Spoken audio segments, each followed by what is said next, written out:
ಸರ್ವರಿಗೂ ನಮಸ್ಕಾರ. ನಾನು ಶ್ರೇಯ ವಂಗೇರ. ಬಹಳಷ್ಟು ದಿನ ಆದಮೇಲೆ ಒಂದು ವಿಡಿಯೋ ಮುಖೇನ ನಾನು ನಿಮ್ಮ ಮುಂದೆ ಬಂದಿರುವಂತಹದ್ದು. ಒಂದೇ ಒಂದು ಟಾಪಿಕ್ ತೊಗೊಂಡು ಬಂದೀನಿ.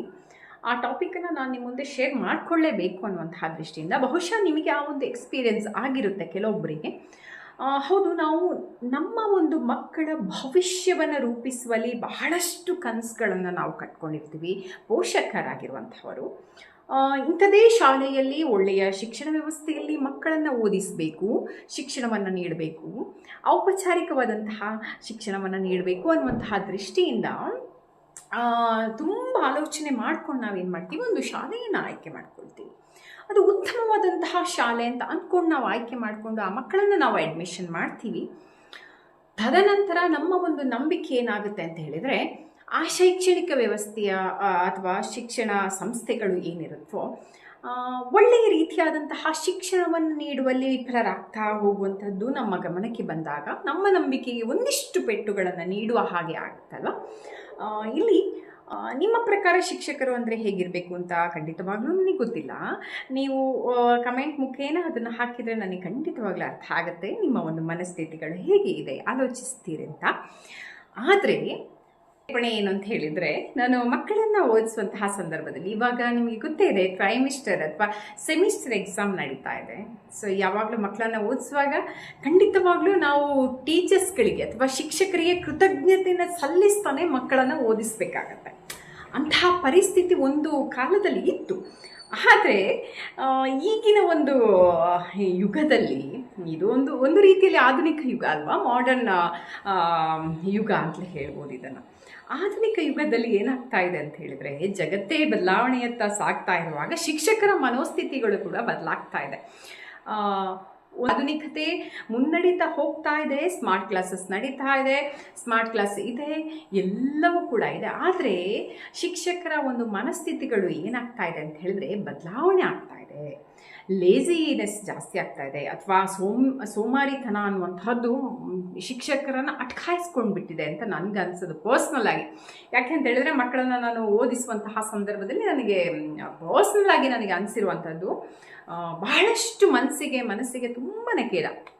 ಇವಾಗ ಏನು ಒಂದು ಶೈಕ್ಷಣಿಕ ವ್ಯವಸ್ಥೆಯಲ್ಲಿ ಮಕ್ಕಳನ್ನು ನಾವು ಅಣಿಗೊಳಿಸೋದು ಯಾಕೆ, ಮಕ್ಕಳ ಒಂದು ಭವಿಷ್ಯ ಏನಿದೆ ಅದು ಉತ್ತಮವಾಗಿ ಇರೋದಕ್ಕೆ ಅಲ್ವಾ. ಸೊ ನಾವು ಅಳಿದು ತೂಗಿ ನೋಡಿ ಎಲ್ಲವನ್ನ ನಾವು ಕೂಲಂಕುಷವಾಗಿ ಪರಿಶೀಲನೆ ಮಾಡ್ಕೊಂಡು ನಾವೇನು ಮಾಡ್ತೀವಿ, ಒಂದು ಶಾಲಾ ವ್ಯವಸ್ಥೆ ಅಥವಾ ಔಪಚಾರಿಕವಾದಂತಹ ಶಿಕ್ಷಣದಲ್ಲಿ ಮಕ್ಕಳನ್ನು ನಾವು ಕಳಿಸೋದಕ್ಕೆ ಅಥವಾ ಅಡ್ಮಿಷನ್ ಮಾಡಿರ್ತೀವಿ. ಸೊ ನಮ್ಮ ದೃಷ್ಟಿಕೋನ ಏನಾಗಿರುತ್ತೆ, ಫೀಸ್ ಎಷ್ಟೇ ಇರಲಿ, ಆದರೆ ಮಕ್ಕಳಿಗೆ ಒಳ್ಳೆಯ ರೀತಿಯಾದಂತಹ ಒಂದು ಶಿಕ್ಷಣ ಸಿಗಬೇಕು. ನಮ್ಮ ಮಕ್ಕಳು ಕೂಡ ಅಷ್ಟೇ ಒಂದು ಉತ್ತಮವಾದಂತಹ ಭವಿಷ್ಯದ ಪ್ರಜೆಗಳಾಗಿ ಹೊರ ಹೊಮ್ಮಬೇಕು ಅನ್ನುವಂತಹ ದೃಷ್ಟಿಕೋನ ನಮ್ಮದಾಗಿರುತ್ತೆ.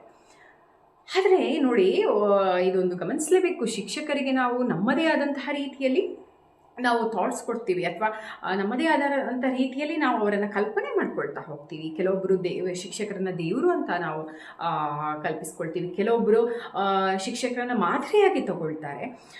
ಇನ್ನು ಕೆಲವರು ಸೃಜನಶೀಲರಾದಂತಹ ಶಿಕ್ಷಕರೇನಿರ್ತಾರೆ ಅವರು ನಮ್ಮ ಜೀವನದುದ್ದಕ್ಕೂ ನಮ್ಮ ಜೊತೆ ಇರ್ತಾರೆ.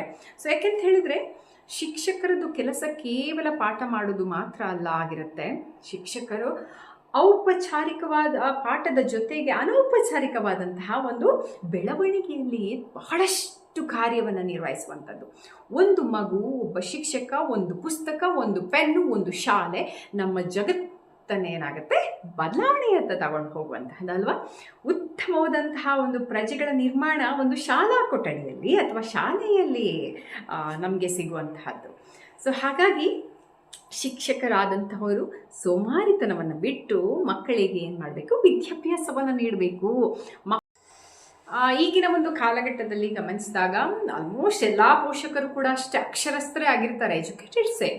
ಶಿಕ್ಷಕರ ಒಂದು ಸರಿ ತಪ್ಪುಗಳು ಅಥವಾ ಶೈಕ್ಷಣಿಕ ಸಂಸ್ಥೆಗಳ ಸರಿ ತಪ್ಪುಗಳು ಏನಿರುತ್ತೆ ಅದೆಲ್ಲವನ್ನು ಕೂಲಂಕುಷವಾಗಿ ಗಮನಿಸ್ತಾ ಇರುವಂತಹ ಪೋಷಕರು ಹೆಚ್ಚಿರ್ತಾರೆ. ನಮಗೆ ಗೊತ್ತಿರುವಂಥದ್ದು, ಶಾಲಾ ವ್ಯವಸ್ಥೆಯಲ್ಲಿ ಸರಿಯಾದ ರೀತಿಯಲ್ಲಿ ಮಕ್ಕಳಿಗೆ ಶಿಕ್ಷಣ ಸಿಕ್ಕಿಲ್ಲದ ಹೋದಂತಹ ಸಂದರ್ಭದಲ್ಲಿ ಹೆಚ್ಚಾಗಿ ಟ್ಯೂಷನ್ ಮೊರೆ ಹೋಗ್ತೀವಿ, ಅಥವಾ ಮನೆ ಪಾಠ ಏನಿರುತ್ತೆ ಅದಕ್ಕೆ ಮಕ್ಕಳನ್ನು ನಾವು ಅಡ್ಮಿಷನ್ ಮಾಡಿಸ್ತಾ ಹೋಗ್ತೀವಿ. ಯಾಕೆ? ಒಂದೇ ದೃಷ್ಟಿ, ನಮ್ಮ ಮಕ್ಕಳಿಗೆ ಒಳ್ಳೆಯ ವಿದ್ಯಾಭ್ಯಾಸ ಸಿಗಬೇಕು ಅನ್ನುವಂತಹ ದೃಷ್ಟಿ. ನಾನು ಈಗಿನ ಒಂದು ಶಿಕ್ಷಕರಲ್ಲಿ ನಾನು ಗಮನಿಸಿರುವಂತಹದ್ದು, ತುಂಬಾ ಹತ್ತಿರದಿಂದ ನಾನು ಗಮನಿಸಿರುವಂತಹದ್ದು ಏನು ಗೊತ್ತಾ, ನಮ್ಮ ಮಕ್ಕಳ ಆ ಒಂದು ಏನು ಪಾಠ ಪ್ರವಚನಗಳಲ್ಲಿ ಏನಾದರೂ ಒಂದು ತಪ್ಪು ಇದೆ ಅಂತ ಹೇಳಿ ನಾವು ಹೋಗಿ ಹೇಳಿದರೆ, ನಾನು ಹೇಳಿದೆ ಸಾಧಾರಣವಾಗಿ ಎಲ್ಲರೂ ಎಜುಕೇಟೆಡ್ಸ್ ಆಗಿರೋದ್ರಿಂದ ಸರಿ ತಪ್ಪುಗಳನ್ನ ನಾವು ಗಮನಿಸ್ತೀವಿ. ಆ ಸರಿ ತಪ್ಪುಗಳನ್ನು ಹೋಗಿ ಶಿಕ್ಷಕರಲ್ಲಿ ನಾವು ಡಿಸ್ಕಸ್ ಮಾಡಿದರೆ ಅದನ್ನು ಅವರು ಆಕ್ಸೆಪ್ಟ್ ಮಾಡುವಂತಹ ಮನೋಸ್ಥಿತಿ ಇರಲ್ಲ. ಯಾಕೆಂತ ಹೇಳಿದ್ರೆ, ನಾನು ಹೇಳಿದ್ದೆ ವೇದವಾಕ್ಯ ಅನ್ನುವಂತಹ ಸ್ಥಿತಿಯಲ್ಲೇ ಇರ್ತಾರೆ. ನನಗೆ ಗೊತ್ತಿಲ್ಲ, ನಾನು D.Ed ಹಾಗೂ B.Ed ಕಾಲೇಜ್ನಲ್ಲಿ ಕೂಡ ನಾನು ಟೀಚ್ ಮಾಡ್ತಾ ಇದ್ದಂಥವಳು. ಸೊ ಇಲ್ಲಿ ಶಿಕ್ಷಕರಿಗೆ ಏನಿರುತ್ತೆ ಅಂತ ಹೇಳಿದ್ರೆ, ಆ ಒಂದು D.Ed ಅಥವಾ B.Ed ಮಾಡ್ತಾ ಇದ್ದಂತಹ ಆ ಒಂದು ಸಂದರ್ಭದಲ್ಲಿ ಮಕ್ಕಳು ಅಂತಹ ಸ್ಟೂಡೆಂಟ್ಸ್ ಟೀಚರ್ಸ್ ಅಂತ ಕರೀತಾರೆ. ಅವರನ್ನು ಸ್ಟೂಡೆಂಟ್ಸ್ ಅಂತ ಕರೀತಾರೆ, ಸ್ಟೂಡೆಂಟ್ ಟೀಚರ್ಸ್ ಅಂತ ಕರೀತಾರೆ. ಸೊ ಆವಾಗ ನಮಗೆ ನಾವು ಏನು ಮಾಡ್ತೀವಿ ಅಂದರೆ, ಸ್ಟೆಪ್ಸ್ಗಳನ್ನು ಫಾಲೋ ಮಾಡೋಕ್ಕೆ ನಾವು ಕೊಟ್ಬಿಟ್ಟಿರ್ತೀವಿ. ಅಂದರೆ ಮಕ್ಕಳಿಗೆ ನಾವು ಟೀಚ್ ಮಾಡುವಾಗ, ಬೋಧನೆಯನ್ನು ಮಾಡುವಾಗ ಇಷ್ಟೇ ಹಂತಗಳನ್ನು ಪಾಲಿಸಬೇಕು ಅಂತ ಅವರಿಗೆ ಇರುತ್ತೆ. ಅಂಥ ಸಂದರ್ಭದಲ್ಲಿ ಪ್ರಾಕ್ಟೀಸ್ ಮಾಡಿರ್ತಾರಲ್ವಾ, ಅಥವಾ ಟ್ರೈನಿಂಗಲ್ಲಿ ಅವರಿಗೆ ಹೇಳ್ಕೊಟ್ಟಿರೋದ್ರಿಂದ ಪ್ರಾಕ್ಟೀಸ್ ಮಾಡಿರ್ತಾರೆ. ಅವಾಗ ಶಾಲಾ ಕೊಠಡಿಯಲ್ಲಿ ಅದನ್ನು ಅಪ್ಲೈ ಮಾಡ್ಕೊಳ್ಳೋದಕ್ಕೆ ಅನ್ವಯ ಮಾಡ್ಕೊಳ್ಳೋದಕ್ಕೆ ಏನು ಪ್ರಾಬ್ಲಮ್ ಅಂತ ನನಗೆ ಅರ್ಥನೇ ಆಗೋದಿಲ್ಲ. ಸೊ ಅಪ್ಲೈ ಮಾಡ್ಕೊಳ್ತಾ ಹೋದರೆ ಖಂಡಿತವಾಗ್ಲೂ ಮಕ್ಕಳಿಗೆ ಎಷ್ಟು ಅನುಕೂಲ ಆಗುತ್ತಲ್ವ. ಒಳ್ಳೆಯ ಒಂದು ಮೌಲ್ಯಾಧಾರಿತವಾದಂತಹ ಒಂದು ಶಿಕ್ಷಣ ಪಡ್ಕೊಳ್ಳೋದಕ್ಕೆ ಎಷ್ಟು ಸಹಾಯ ಆಗುತ್ತೆ.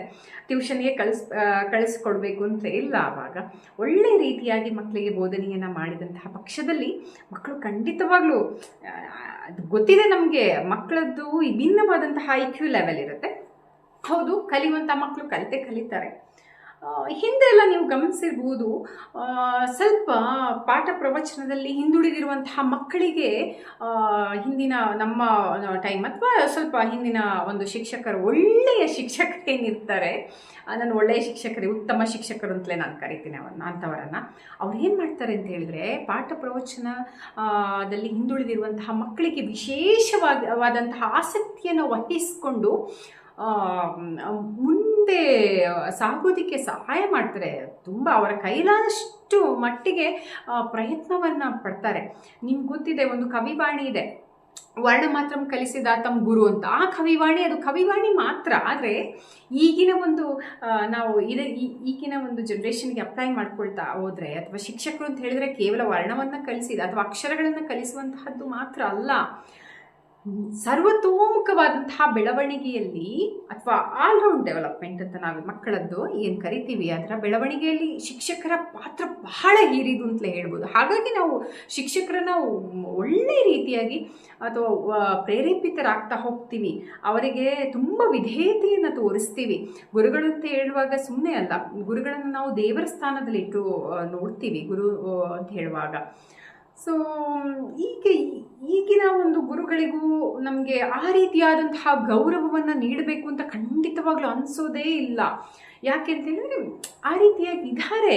ನಾನು ಹೇಳಿದೆಲ್ಲ, ಹೇಗೆ ಅಂತ ಹೇಳಿದರೆ, ಕೇವಲ ಒಂದು ವೇತನಕ್ಕೋಸ್ಕರ ಕೆಲಸವನ್ನು ಮಾಡುವಂತಹದ್ದು, ಏನೋ ಒಂದು ಬೆಳಗಿನಿಂದ ಸಂಜೆವರೆಗೆ ಮಕ್ಕಳಿಗೆ ಏನೋ ಒಂದು ಹೇಳ್ಕೊಟ್ರೆ ಸಾಕಪ್ಪ, ಮಕ್ಕಳು ಕಲ್ತಿದ್ದಾರಾ ಬಿಟ್ಟಿದ್ದಾರಾ ಅನ್ನುವಂತಹ ಒಂದು ಗಮನವೇ ಇರೋದಿಲ್ಲ ಅಂತ ನನಗನ್ಸೋದು ಪರ್ಸ್ನಲಾಗಿ. ಯಾಕೆಂತೇಳಿದರೆ, ನಾನು ಹೇಳಿದೆ, ನಾನು ಟೀಚಿಂಗ್ ಪ್ರಾಕ್ಟೀಸ್ ಮಾಡಿದಂತಹ ಸಂದರ್ಭದಲ್ಲಿ ಇಂಟರ್ನ್ಶಿಪ್ಪಿಗೆ ಹಾಕ್ತಾಯಿದ್ರು. ಆವಾಗಲೇ ನಮಗೆ ನಮ್ಮ ಲೆಕ್ಚರ್ಸ್ಗಳು ತಿದ್ದಿ ಹೇಳ್ಕೊಡ್ತಾಯಿದ್ರು.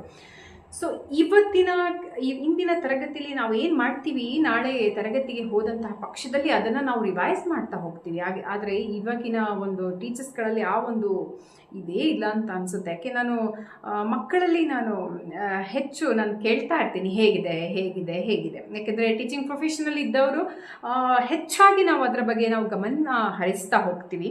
ಸೊ ನನ್ನ ಮಗನಲ್ಲಿ ಕೇಳ್ತಾನೆ, ನನ್ನ ಮಗಳಲ್ಲಿ ಕೇಳ್ತಾನೆ, ಹೇಗೆ ಆಗ್ತಿದೆ, ಕ್ಲಾಸಸ್ ಹೇಗೆ ನಡೆಸ್ತಾರೆ, ಏನು ಮಾಡ್ತಾರೆ, ಏನು ಕ್ವಶನ್ ಮಾಡ್ತಾರೆ, ಓದಿಸ್ತಾರಾ, ಕೇವಲ ಬರ್ಸೋದು ಮಾತ್ರನಾ, ಈ ರೀತಿಯಾಗಿ ನಾನು ಆಲ್ಮೋಸ್ಟ್ 24 ಸಬ್ಜೆಕ್ಟ್ಗಳಿರ್ತವೆ, ಮೇನ್ ವಿಷಯ ವಸ್ತುಗಳೇನಿರುತ್ತೆ, ನಾನು ಅದಕ್ಕೆ ಎಫರ್ಟ್ ಹಾಕ್ತೀನಿ, ಅದನ್ನೇ ನಾನು ಕಲಿಸ್ತಾ ಹೋಗುವಂಥದ್ದು ಮಕ್ಕಳಿಗೆ. ಒಬ್ಬರು ಶಿಕ್ಷಕರಾದಂಥವರು ಕೇವಲ ಅನೌಪಚಾರಿಕವಾದಂತಹ ಶಿಕ್ಷಣ ಮಾತ್ರ ನೀಡುವಂಥದ್ದಲ್ಲ, ಮಕ್ಕಳ ವೈಯಕ್ತಿಕ ಬೆಳವಣಿಗೆ, ಶೈಕ್ಷಣಿಕ ಬೆಳವಣಿಗೆ, ಸಮಾಜದಲ್ಲಿ ಅವನ ಸ್ಥಾನಮಾನವನ್ನು ಗುರುತಿಸುವಲ್ಲಿ ಅವರ ಒಂದು ಕೈ ಖಂಡಿತವಾಗ್ಲೂ ಇರಲೇಬೇಕಾಗುತ್ತೆ. ಯಾಕೆಂತ ಹೇಳಿದ್ರೆ ಮೌಲ್ಯವನ್ನು ಕಲಿಸುವಂತಹದ್ದು ಗುರುಗಳಾಗಿರ್ತಾರೆ ಮಕ್ಕಳಿಗೆ.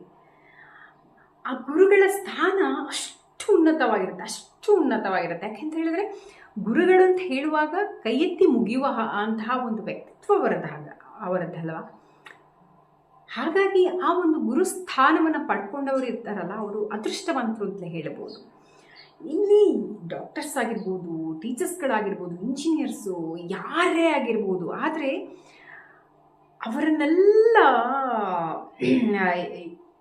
ಅವರೆಲ್ಲ ಒಂದು ಸ್ಥಾನವನ್ನು, ಉನ್ನತ ಸ್ಥಾನವನ್ನು ಪಡ್ಕೊಳ್ಬೇಕು ಅಂತ ಹೇಳಿದ್ರೆ ಕೈ ಯಾರದ್ದಾಗಿರುತ್ತೆ? ಗುರುಗಳದ್ದಾಗಿರುತ್ತಲ್ವ.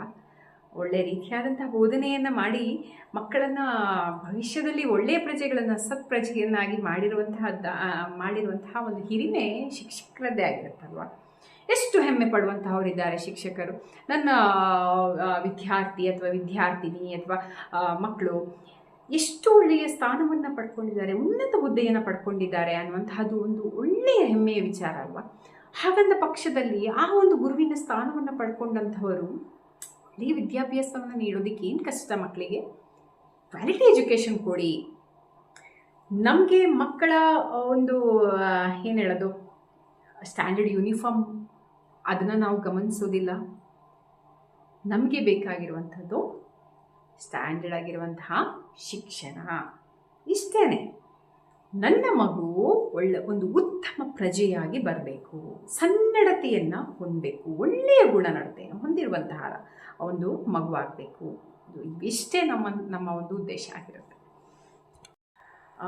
ಈಗಿನ ಒಂದು ಶಿಕ್ಷಕರನ್ನು ನಾನು ಗಮನಿಸಿದಾಗ ನಾಗಾಲೋಟದಿಂದ ಓಡ್ತಾ ಇರ್ತಾರೆ. ಕ್ರಿಯಾಶೀಲತೆ ಕಡಿಮೆ, ಸೃಜನಶೀಲತೆಯು ಕಡಿಮೆ ಇದೆ. ಮಕ್ಕಳಿಗೆ ಹೇಗೆ ಅರ್ಥೈಸಿ ಹೇಳಬೇಕು ಅನ್ನುವಂತಹ ಕೊರತೆ ಬಹಳ ಎದ್ದು ಕಾಣ್ತಾ ಇರುತ್ತೆ. ಏನು ಅವ್ರ ತಲೆಯಲ್ಲಿ ಇರುತ್ತೆ ಅಂತ ಹೇಳಿದ್ರೆ ಈಗಿನ ಶಿಕ್ಷಕರಲ್ಲಿ ಕೇವಲ ಸಿಲೆಬಸ್, ಆಯಾ ವರ್ಷದ ಸಿಲೆಬಸ್ ಏನಿದೆ ಅಕಾಡೆಮಿಕ್ ಇಯರ್ದು ಆ ಸಿಲೆಬಸ್ ಕಂಪ್ಲೀಟ್ ಆಗಬೇಕು. ಅದು ಮಕ್ಕಳು ಎಷ್ಟು ತಿಳ್ಕೊಂಡಿದ್ದಾರೆ, ಎಷ್ಟು ಅರ್ಥೈಸಿಕೊಂಡಿದ್ದಾರೆ ಅನ್ನುವಂಥದ್ದು ಅವರಿಗೆ ಅಷ್ಟು ಇಂಪಾರ್ಟೆನ್ಸೇ ಅಲ್ಲ. ಮೊದಲೆಲ್ಲ ಏನು, ಮಕ್ಕಳು ಅರ್ಥ ಮಾಡಿಕೊಳ್ಳದೆ ಹೋದಂತಹ ಪಕ್ಷದಲ್ಲಿ ಪದೇ ಪದೇ ರಿಪೀಟ್ ಹೇಳಿಕೊಂಡು ನಾವು ಅರ್ಥ ಮಾಡಿಸೋದಕ್ಕೆ ಪ್ರಯತ್ನ ಪಡ್ತಾ ಇದ್ದಿರುವಂತಹದ್ದು ನಾವು ಬಹಳ ಗಮನಿಸಿರ್ತೀವಿ, ನೋಡಿದ್ದೀವಿ ಕೂಡ. ಆದರೆ ಈಗಿನ ಶಿಕ್ಷಕರು ಅಂತಹ ಗೊಡವೆಗೆ ಹೋಗೋದಿಲ್ಲ ಅಂತ ಅನಿಸುತ್ತೆ. ಅಷ್ಟೆಲ್ಲ ರಿಸ್ಕ್ ತಗೊಳ್ಳೋದಿಲ್ಲ. ಮಕ್ಕಳು ಏನು, ಅವರಿಗೆ ಸಿಲೆಬಸ್ ಕಂಪ್ಲೀಟ್ ಆಗಿ ಒಂದು ಎಕ್ಸಾಮ್ ಕೊಟ್ಬಿಟ್ರೆ ಅವ್ರದ್ದು ಕೆಲಸ ಮುಗೀತು, ಮೌಲ್ಯಮಾಪನ ಮಾಡಿಬಿಟ್ರೆ ಕೆಲಸ ಮುಗೀತು ಅನ್ನುವಂಥದ್ದು. ಆದರೆ ನನ್ನ ಪ್ರಕಾರ ಏನು ಗೊತ್ತಾ, ಬೆಸ್ಟ್ ಟೀಚರ್ಸ್ ಏನಿರ್ತಾರೆ ಅವರು ಬೆಸ್ಟ್ ಟೀಚರ್ಸ್ ಅಂತ ನಮ್ಗೆ ಹೇಗೆ ಅನ್ಸೋದು ಅಂತ ಹೇಳಿದ್ರೆ, ನಮ್ಮ ಮಕ್ಕಳ ಒಂದು ಪ್ರೋಗ್ರೆಸ್ಸನ್ನು ನೋಡಿದಾಗ, ನಮ್ಮ ಮಕ್ಕಳ ಒಂದು ಶೈಕ್ಷಣಿಕವಾಗಿ ಅವರು ಮುಂದುವರಿದಿದ್ದಾರೆ ಅಂತ ಅನಿಸಿದಾಗ ಆ ಒಂದು ಶಿಕ್ಷಕರ ಒಂದು ಉತ್ತಮ ಶಿಕ್ಷಕರು ಅಂತ ಹೇಳೋದಕ್ಕೆ ಸಾಧ್ಯ ಆಗುತ್ತೆ. ಅಲ್ಲದೆ ಹೋದ ಪಕ್ಷದಲ್ಲಿ ಖಂಡಿತವಾಗ್ಲೂ ಅವರನ್ನು ಉತ್ತಮ ಶಿಕ್ಷಕರು ಅಂತ ಹೇಳೋಕ್ಕಾಗಲ್ಲ. ಈಗಿನ ಒಂದು ನಾನು ಸಾಧಾರಣ ಕೆಲವೊಂದು ಸ್ಕೂಲ್ ಮೀಟಿಂಗ್ ಹೋದಾಗ ಮಕ್ಕಳ ಕಂಪ್ಲೇಂಟ್ಸನ್ನು ಟೀಚರ್ಸ್ಗಳು ಒಂದಿಷ್ಟು ಉದ್ದ ಹೇಳ್ತಾ ಹೋಗ್ತಾರೆ. ಆದರೆ ನಾವು ಮಕ್ಕಳ ಬಗ್ಗೆ ಅಥವಾ ನಾವು ಅವರ ಒಂದು ಟೀಚಿಂಗ್ ಬಗ್ಗೆ ಅಥವಾ ಅವರ ಒಂದು ಬೋಧನೆಯ ಬಗ್ಗೆ ನಾವೇನಾದರೂ ಕಂಪ್ಲೇಂಟ್ ಮಾಡಿದರೆ ಅದನ್ನು ಆಕ್ಸೆಪ್ಟ್ ಮಾಡಿಕೊಳ್ಳುವಂತಹ ಒಂದು ಉದಾರತೆ ಅವರಲ್ಲಿ ಇರೋದೇ ಇಲ್ಲ. ಏನು ಅಂತ ಹೇಳಿದ್ರೆ ಏನೋ ಒಂದು ಆಗಬೇಕು, ಆಗ್ತಾ ಇದೆ ಅನ್ನುವಂತಹ ದೃಷ್ಟಿಯಲ್ಲಿ ಅವರಿರ್ತಾರೆ. ಅಷ್ಟು ಸೀರಿಯಸ್ ಆಗಿ ತಗೊಳ್ಳುವಂಥದ್ದನ್ನ ನಾನು ನೋಡೇ ಇಲ್ಲ. ಸೊ ಹಾಗೆ ಈಗಿನ ಒಂದು ಎಜುಕೇಷನ್ ಪರಿಸ್ಥಿತಿ ನೋಡ್ತಾ ನನ್ನ ಕಾಣ್ತಾ ಇದೆ. ಅವ್ರಿಗೆ ಗೊತ್ತಿಲ್ಲ ಮಕ್ಕಳು ತಪ್ಪಾಗಿ ಬರೆದಿದ್ದಾರೆ ಅಥವಾ ಮಕ್ಕಳು ಪರೀಕ್ಷೆಯಲ್ಲಿ ಕಡಿಮೆ ಅಂಕವನ್ನು ಗಳಿಸಿದ್ದಾರೆ ಅಂತ ಹೇಳಿದರೆ ಅದಕ್ಕೆ ಮುಖ್ಯ ಕಾರಣ ಯಾರಾಗಿರ್ತಾರೆ ಅಂತ ಹೇಳಿದ್ರೆ ಶಿಕ್ಷಕರೇ ಆಗಿರ್ತಾರೆ. ಮಕ್ಕಳ ಮೌಲ್ಯಮಾಪನದ ಜೊತೆಗೆ ಟೀಚರ್ಸ್ಗಳ ಇವ್ಯಾಲ್ಯೂಯೇಷನ್ ಕೂಡ ಆಗುತ್ತೆ.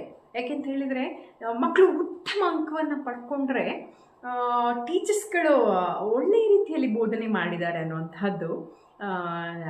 ಅನ್ನುವಂಥದ್ದನ್ನ ನಾವು ತಗೊಳ್ಬೇಕಾಗತ್ತೆ. ಅದು ಹಾಗೇನೇ ಅಲ್ವಾ, ಶಿಕ್ಷಕರ ಒಂದು ಕರ್ತವ್ಯವನ್ನು ಸರಿಯಾದ ರೀತಿಯಲ್ಲಿ ಪಾಲಿಸಿದ್ದಾರೆ ಅನ್ನುವಂಥದ್ದು ಆಗುತ್ತೆ. ಗೊತ್ತಿಲ್ಲ, ನನಗೆ ಈ ವಿಚಾರ ನಿಮಗೆ ಇಷ್ಟ ಆಗಿರುತ್ತೆ ಅಂತ ಅನಿಸುತ್ತೆ. ಸೊ ನಿಮಗೆ ಆಲ್ಮೋಸ್ಟ್ ಎಕ್ಸ್ಪೀರಿಯನ್ಸ್ ಆಗಿರುತ್ತೆ. ಸೊ ಎಕ್ಸ್ಪೀರಿಯನ್ಸ್ ಆದವರು ಖಂಡಿತವಾಗ್ಲೂ ಒಂದು ಕಮೆಂಟ್ಸ್ ಹಾಕಿ. ಸೊ ನನ್ನ ಹಾಗೆ ಆ ಒಂದು ಅನುಭವವನ್ನು ಪಡ್ಕೊಂಡಿರುವಂಥದ್ದು ಖಂಡಿತವಾಗ್ಲೂ ಒಂದು ಕಮೆಂಟ್ ಹಾಕಿ, ನನಗೂ ಗೊತ್ತಾಗುತ್ತಲ್ವ. ಸೊ ಹಾಗಾಗಿ ಧನ್ಯವಾದಗಳು ಶ್ರೇಯ ಬಗೇರ. ಜೈ ಶ್ರೀರಾಮ್.